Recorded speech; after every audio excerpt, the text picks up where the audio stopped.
See?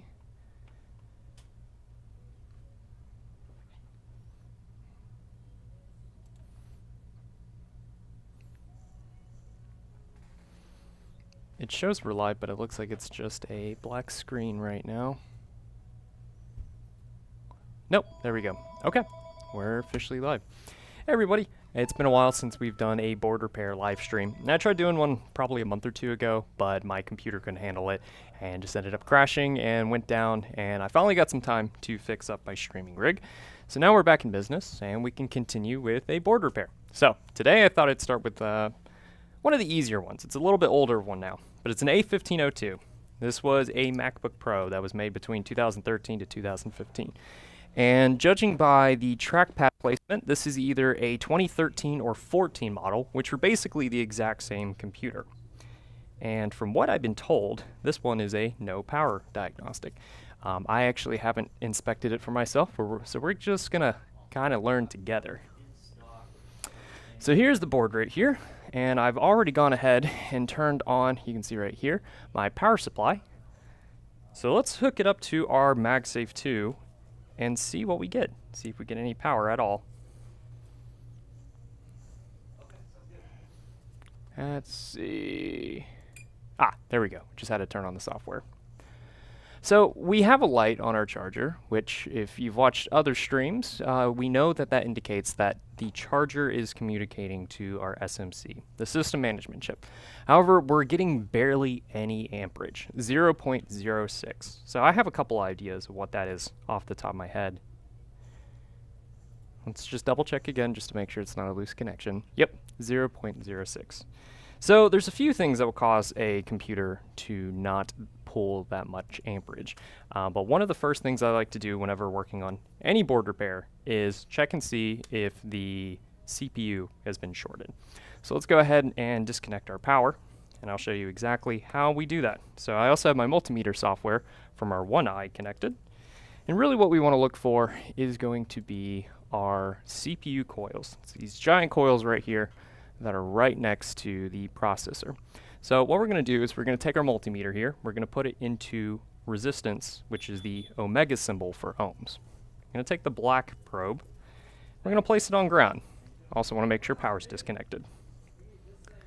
So now let's take the red probe and put it on one side of the coils and see what our resistance is.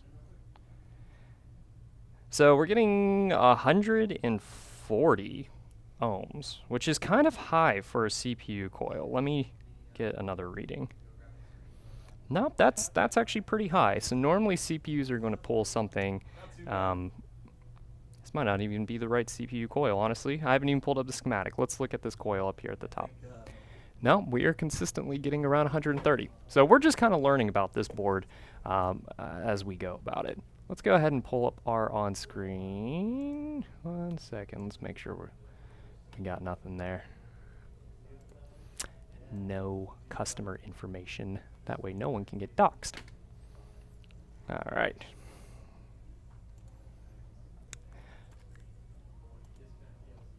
Okay, so what we want to do to check our CPU voltage is, let's go to logi.wiki, logi.wiki. And there's a page in here called Resistance to Ground. Now, this is a neat little page that allows you to check your resistance to ground on your CPUs for the most common MacBooks. This one we know is either 2013, 2014, so we're kind of looking around right here. 2013, 2014, 13-inch MacBook Pro, and there's literally no information. So that doesn't really help out. But if we look here, okay, never mind, I misread this. So it looks like if this was a MacBook Pro, it's probably this one right here, the i5, and the processor is the 4278U, then our resistance is going to be around 165 ohms, which is actually pretty high compared to what I normally work on. So being that we're getting about 140, I think that we're fine. The CPU is perfectly fine. All right, so let's just kind of keep trucking on further and see what else we got going on. So another thing that we could also inspect is to see what our PP bus line is polling to see if PP bus is even present.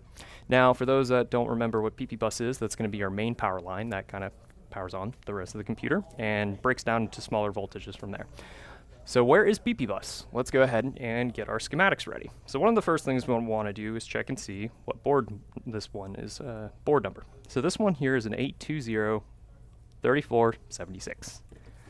So let's go ahead and pull up our schematics and make sure we have that one present. Meanwhile, let's check and see if we have anything in chat. Not quite yet, which honestly I'm not surprised because it has been a long time since I've done anything. 820-3476. And I think this is one of those boards where we have to find a similar board, but we don't have the exact board. Let me see if that's the case. 820-3476. 3476. I do have that schematic. Fantastic. Let's go ahead and open up that board view here. And then, oh, forgot to change it for my view. All right, so here's our board here. So we want to check and see where our power rails are. And for doing that, we want to look for the power alias page. The power alias page does a really good job breaking down where voltages go. And so we're just going to use our Flexboard View software by Paul Daniels, and we're going to search for power aliases. Next. Does this look like it? Nope. Next. That's Thunderbolt circuit. Next. LCD. Power aliases. Fantastic. Okay. So up here in the top left of our power aliases, we're going to have our PP bus. Now, this schematic is wrong. It says that the voltage for PP bus is supposed to be 8.6 volts. However, this is a MacBook Pro, so this should be closer. I'm going to show my ignorance here, because I've been working on a lot of USB-C models lately. I think it's 12 volts. But let's go ahead and right-click it. 8.6 volts would be accurate if this was a MacBook Air. Now, I'm going to say a lot of things that are wrong just because it's been a minute since I've worked on this model, but we should still be able to fix this one successfully. All right, so we have a fuse right here, F7140. Let's check that up. Check that out and check and see what voltage we have there. So let's make sure to change our multimeter into voltage. And voltage DC, direct current. And it's this fuse in particular. It would kind of help if we had power hooked up, wouldn't it be?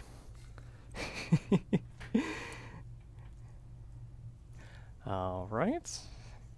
Now see, if you look, our amperage consumption has changed a little bit. It went from 0.0, ah, there it goes. It spiked for a second.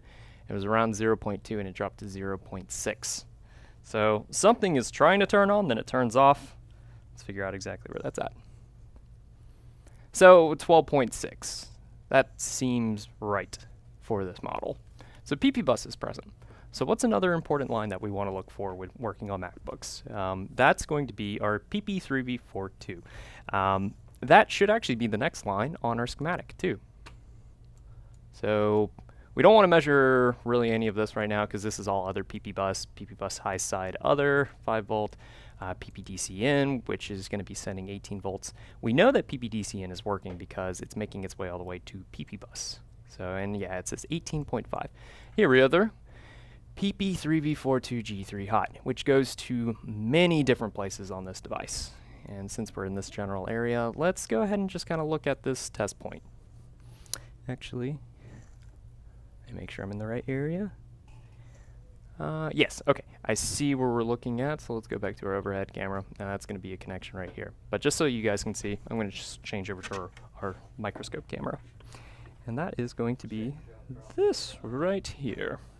So this should be around 3.42 volts.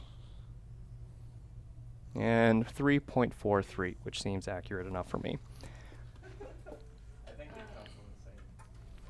So, what else could we check? We could check other voltages to see if they're present. For instance, our PP5 VS5, PP5 VS4, VS3. S stands for state. The 5 stands for being off. 4 and 3 means that it's in hibernation or sleep. And 0 means that the device is actually turning on. So let's go ahead and take a look at that, actually, before I forget. Mr. Streams, great you're back. Thank you, Serge. I appreciate that. I've just been really busy, and I've had a lot of life events that have happened, but thank you for jumping on the stream. Let's change back to our on-screen and check out our schematics. ooh, this is another thing that could be going on. PPVRTC-G3 hot, that is going to be our power supply to our real-time clock. If that is missing, then our device is not properly turning on. Let's circle back to that here in a second. Let's look at PP5ES5, just because I mentioned it. I don't want to get too off track and jump all over the place. So around U7501, we have this capacitor. Let's look at that on the microscope and check and see exactly where that's at. And that looks like this guy. Let's see, do we have 5 volts? 5 volts, 5 volts, 5 volts. All right. Now, is the device going into an S4 state? S4 means that it's stuck in hibernation or sleep mode. Let's find that out by going back here. And you can see directly under PP5ES5, we have PP5ES4. If we right-click here, also, I don't want to touch those pins. It's a little bit too dangerous, but we have another capacitor underneath U7400 that is 5 volt VS4. So let's check and see if we have our PP5VS4. So that's going to be this guy all the way up here. Another thing I probably should have done is just a visual inspection to see if there was any signs of obvious corrosion, but I haven't done that yet. Alright, so right now, when we touch that component, we are getting 0 volts. Now, does 0 volts because 0 volts is actually there, or does it mean that the device is actually, that line is shorted? Let's go ahead and unplug our power. We're going to change our multimeter back into ohms. Yeah, just thinking about it. And let's measure to ground this line and see what we get. Oh, whoops, finger slip. And we're in the mega ohms, so we don't have a short on PP5ES4. All right, so let's find out if we, by doing that, we know that the device is not in an S4 state. It's stuck in an S5 state, not going any further than that. So S4 is going to be your hibernation sleep mode, while S5 is going to be the device is turned off. So another important line underneath PP5VS5 is going to be PP3V3S5. So let's pull that up on our schematic and check and see where that's located. We're just going to skip over PP5ESO, because if S4 is not present, SO is not going to be present. So let's go back all the way up here to our S5s, and we can see PP3V3S5. And that also goes into a lot of places. Let's see, where do we want to test this? Yeah, why not? Let's look at this component over here next to U8170. So let's switch back over to our microscope, make sure that we plug power into here. And I'm curious if we're going to have a spike in amperage consumption again. We did for a quick second and then it turned off. So that's actually giving me another idea of what may be going on here. Let's pull up and see.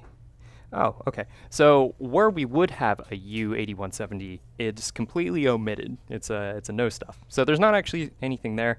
That's probably for developmental reasons when they're fabricating the board.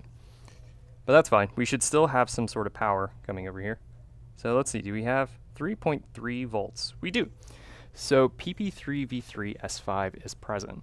So just like before, let's check and see if S4 is present. More than likely it's not, just because PP5ES5 or PP5ES4 isn't present, so I would expect PP3V3S4 to not be present either, but let's just double check.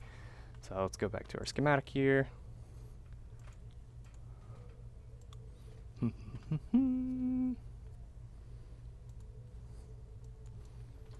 PP3V3S4, which is going to be around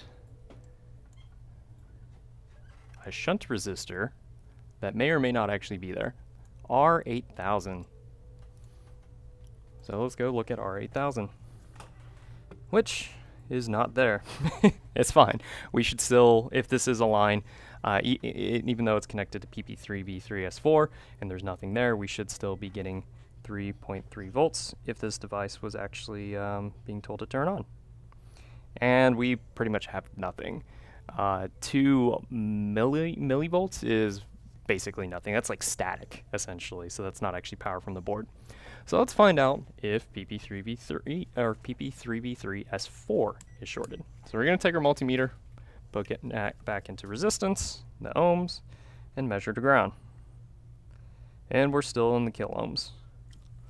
So just kind of thinking out loud, I don't think the device has an obvious short on the 3-4 or on the S4 lines.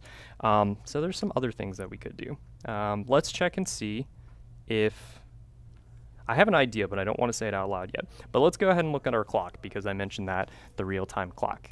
Let's go back to our schematics here and look to see if our clock, which was right above our PP5ES5 line, is present. So is our clock being told to turn on? If we don't have a clock, we don't have a proper working computer. The clock is going to be all the way here at the top, which I see it with my eye. But just so you guys can see, I'm going to put it underneath the microscope. And it's right. Ooh, look at that. That could be why we're not turning on.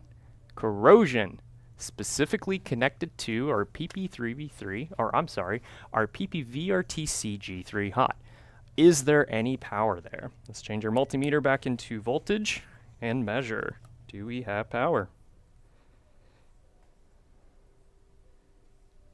We don't, because I don't even have my power supply plugged in. All right, hold on. Let's plug that back in. Okay, so we got power connected, and that component just came right off while measuring it. So let's address that first, because that's probably our issue. It could just be a simple capacitor. It could be the entire clock. For the sake of preventing this computer from coming back, we're going to replace both. So now we need to get a donor board. I will be right back.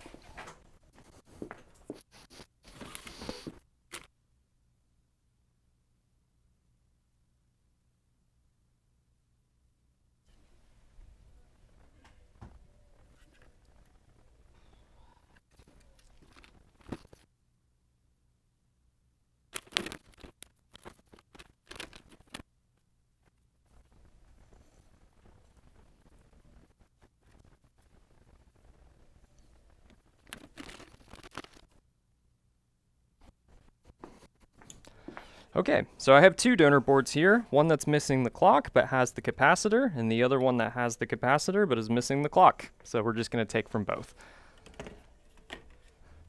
So what we want to do first is turn on our fume extractor, because we are dealing with lead fumes, and we don't want to hurt our lungs. Change over to the microscope camera so you can see what I'm doing. So I've just gone ahead and applied a little bit of flux over here onto our clock. And now we're going to use our rework station. It's a quick U861DW. I'm going to use around 450 Celsius for this. And let's change our output to around 100.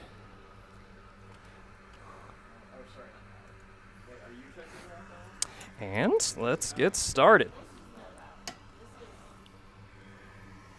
Do we have the right tip on? We do. Okay. Just making sure, because we did an iPhone 6 TriStar replacement not long ago.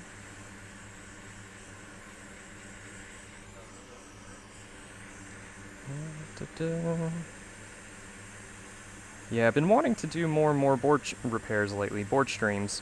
But between conflicts with hiring, conflicts with some personal things outside of life, or outside of work, where it's just been a little bit more difficult.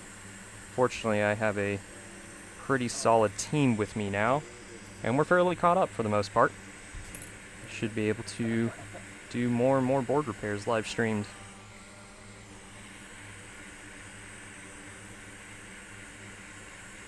I'm going to turn up our output a little bit more.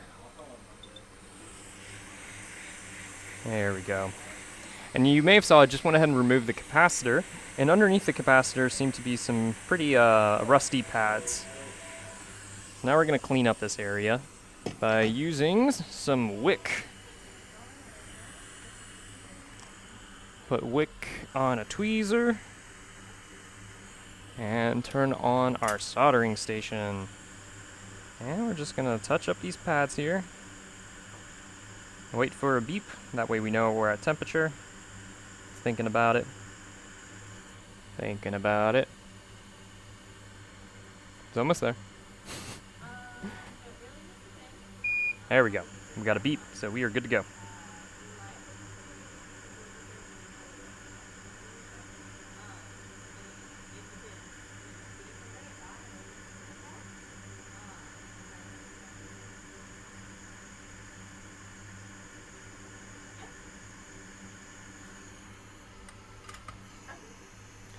So you can see that top left pad that connects to the capacitor. At least I think it connects to the capacitor. It looks pretty oxidized. So what we're going to do is we're going to zoom in and use our surgical scalpel and kind of expose this copper, because sometimes this can actually just be rust, which is preventing a connection entirely. And I think we're good. But that does look like, I have to double check the schematic, but it does look like that does connect. Yep, I'm looking at the schematic. This pin does connect directly to this part of the capacitor. So this is probably our entire issue. That'd be nice. Okay. And let's get some acetone. I like to use acetone when cleaning up flux and other corrosion. Isopropyl alcohol works as well.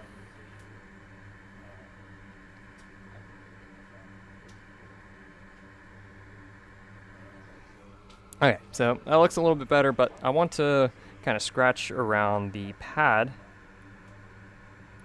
just to make sure it's not rusted. And let's make sure that we actually have continuity going between that pin where the capacitor was and this pin of the clock. So how we do that is we either use continuity mode or resistance, and you can see we have practically zero resistance, which means that is a nice solid line. Okay, now, and I know this doesn't look the best, but when I heat this back up, this solder is going to pull itself back into the center. Let's go ahead and tin this area with some new solder.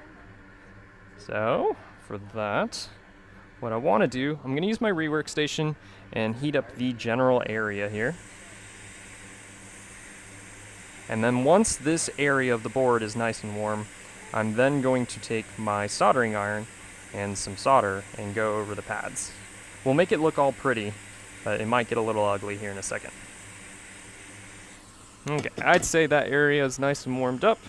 Let's get our normal soldering iron or big tip and go ahead and put a little bit of solder on all the pads. Like I said, it's going to look a little ugly, but we're going to make everything look all nice and smooth when we're done.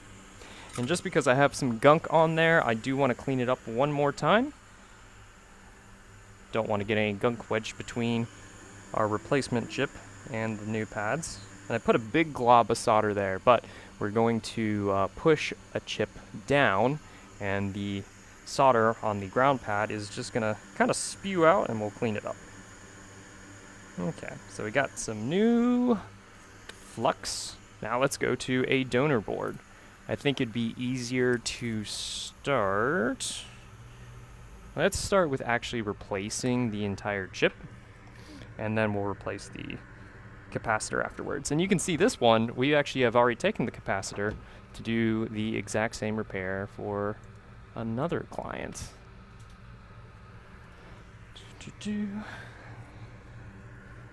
Let's go ahead and put a little bit of flux. Flux just helps us melt the solder on here a little bit quicker. And let's start heating up the area.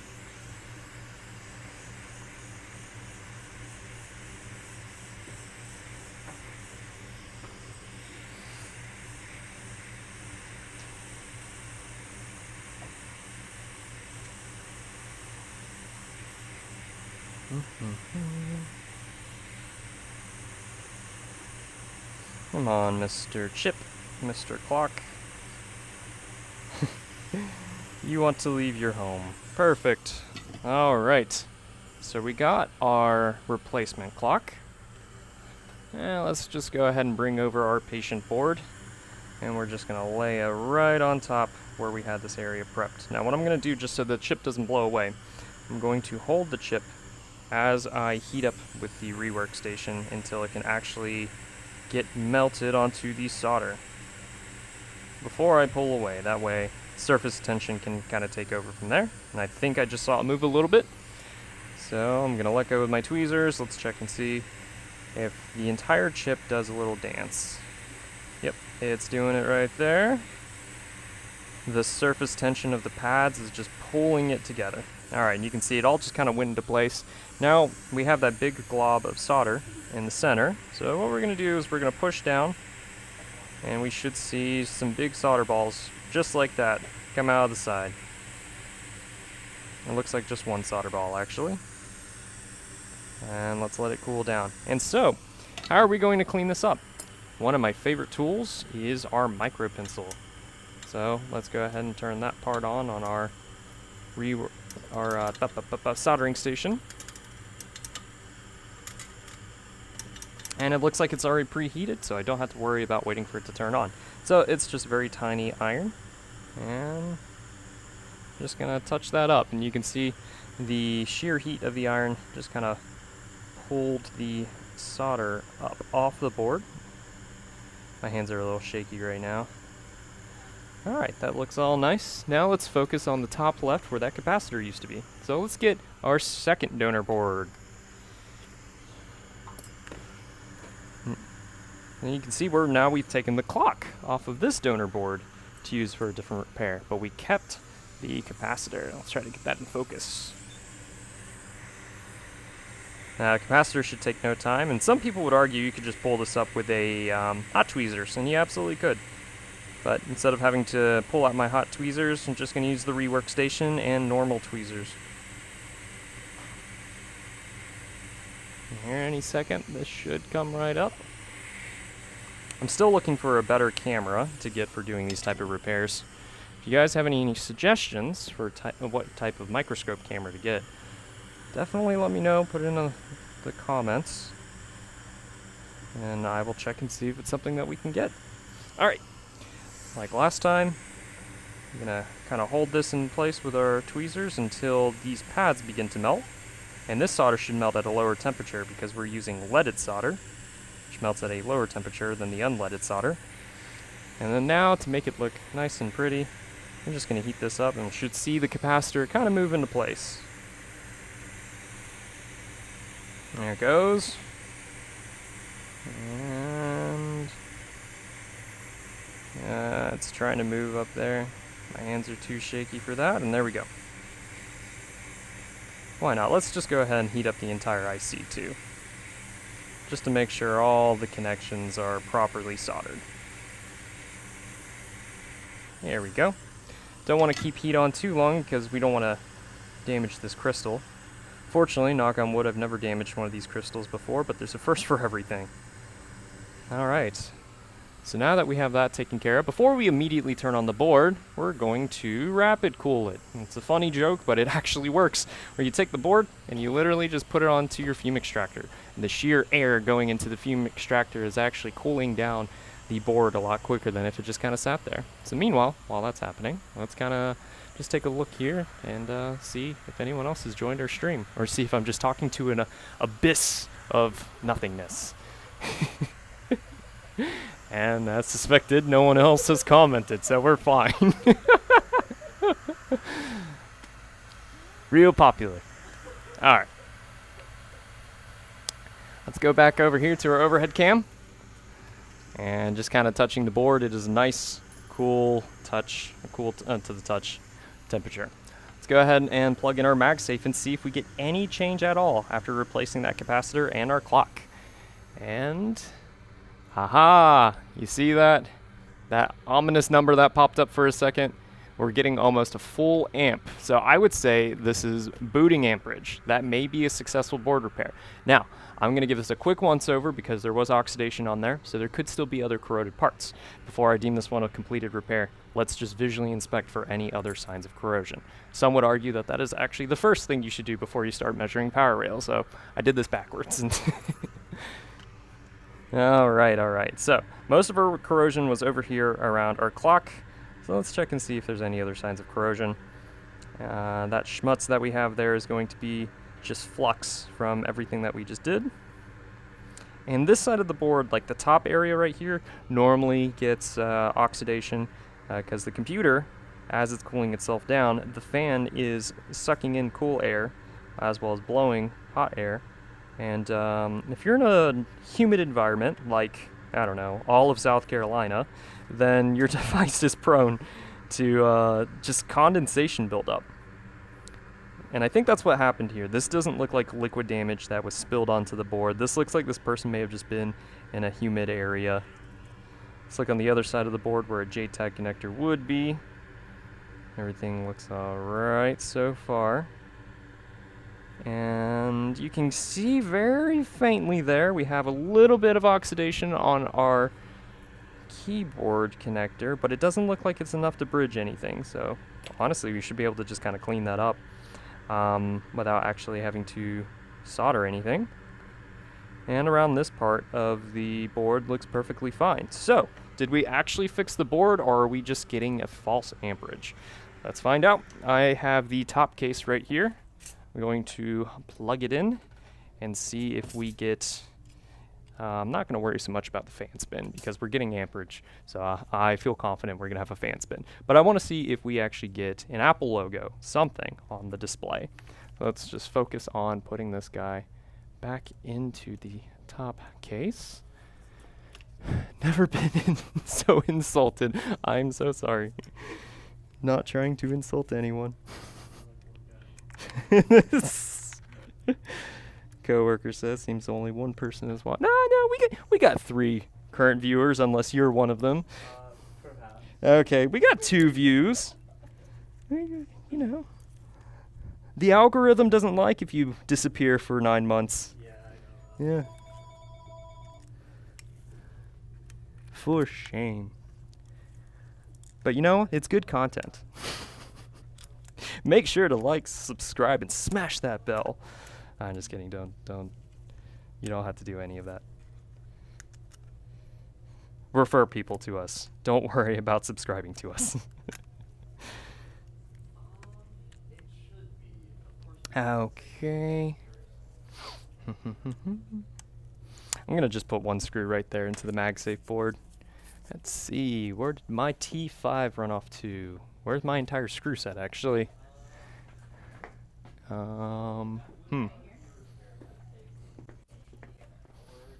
Thank you. All right, handy dandy iFixit toolkit. I love this thing. Everyone that works here gets one of these.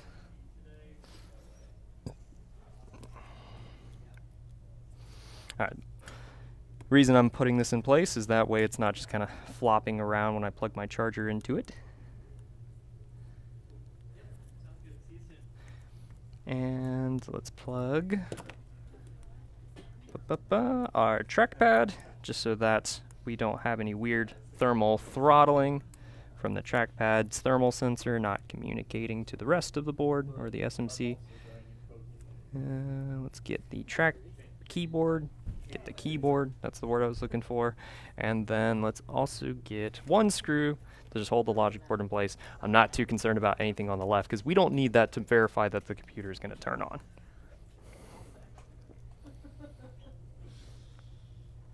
In fact, we don't even need the battery. Do you have orange light? We do have orange light. We always had an orange light, but unfortunately it just never turned on. All right, so we got a green light, and oh, you know what? I may have spoke too soon. There we are. We have an orange light now. So, are we going to have any display at all on the computer?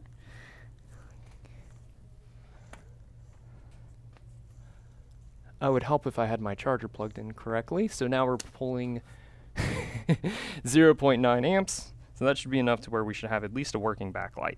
Yep, we do have a working backlight. I don't have the hard drive plugged in, so we are not going to actually get an Apple logo. But for the sake to verify, I actually repaired this, and I'm not just trying to say that it's repaired and put some fancy techno music over it. Whatever other people do in like tech videos. You know, anything to get the views, right? All right, we got the... Oh, I'm sorry. We got the SSD plugged in. I'm going to hold down the option button just to get an option boot, and we should see at least a hard drive plugged in. Or, I'm sorry, a hard drive symbol pop up here. And it would help if I actually had my charger plugged in properly again.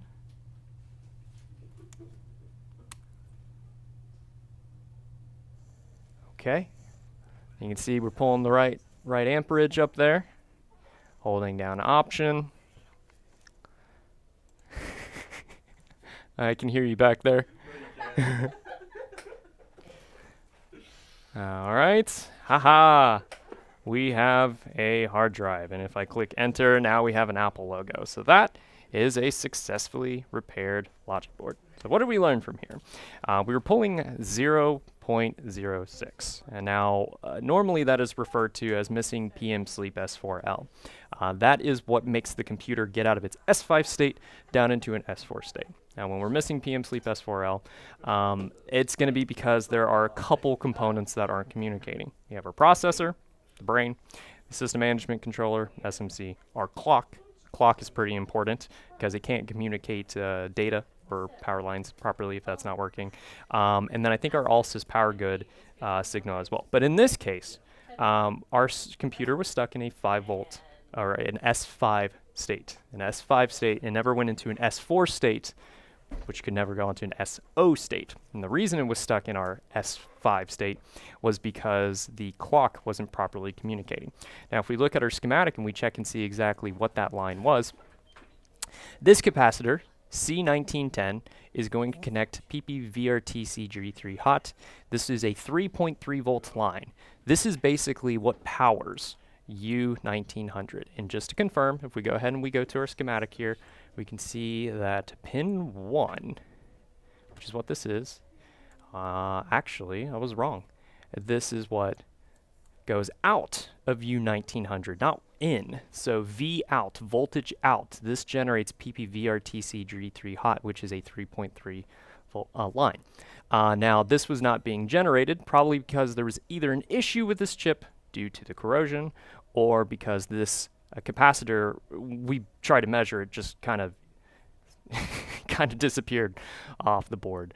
So after we've replaced that capacitor and we've replaced our clock, the real-time clock U1900, we are now generating our clock line, the 3.3 volts, out, and the computer is properly turning on. I hope that makes a lot of sense. Anyways, the device is repaired. We're going to finish cleaning it up, go through a quality control test, and yeah, that's that. So I hope you all have enjoyed this, and I plan to make more of these in the future. Have a wonderful weekend. Bye.